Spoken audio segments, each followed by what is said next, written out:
It's a matter of putting the patterns together from the get-go and not just grabbing like a coat or something off the rack and saying, try this out and let's piece it together. You start from scratch. We start from scratch, but we interview the individual, Patty. We get to find out what he does, where he goes, what his personality is, and what does he want his clothes to say about him, and how he wants the clothes to feel on him. He's looking for powers. He might be single. He's looking to get a date. Why not? And believe me, we know how to put them together for that. So I got a first date coming up. I need to look good, and then you're able to just kind of turn around and make it for him.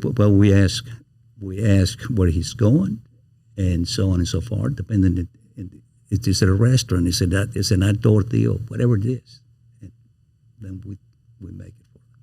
So you were not fired, but fired from Houston, and then did he tell you to go to New York? Or no, he just said you need to go learn design. So I always thought that if I wanted to learn, that I need to go learn from some of the best. We didn't have Google back then or anything like that, so I had to ask around who are the best. So I was very fortunate to meet a gentleman by the name of Bill Fairbank in New York, who at the time was making clothes for Frank Sinatra. He was making clothes. Charles Repson. Charles Repson was the one that did Revlon, the cosmetics.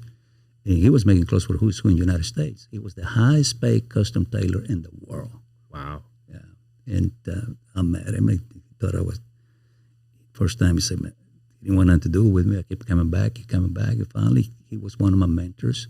And then another great tailor in Canada and designer.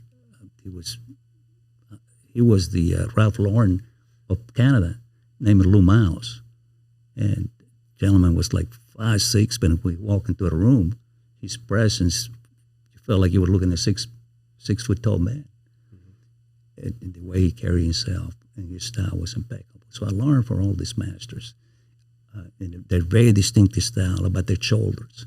Not a round shoulder, but what we call a medium, a square shoulder, concave, that makes the individual that wears that coat stronger, with a silhouette, because if the coat has no silhouette, it's kind of like a sack. And we are able to give a gentleman a waistline when he has none, or give him a chest when he has none. So when he has the good and camouflage the bad.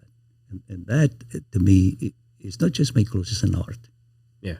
I mean, it's a lot more to it than thinking about, making a coat that's on the rack and customizing it down. It's really looking at the body and figuring out what can we make around it and kind of put that out to the world. Exactly.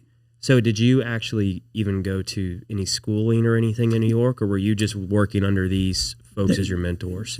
I did some courses and even abroad, going to for 2-3 weeks, World Congress courses that I went to. Italy,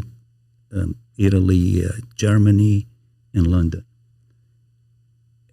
And it was fascinating because just to be around who's who in the world and see how they put their garments together.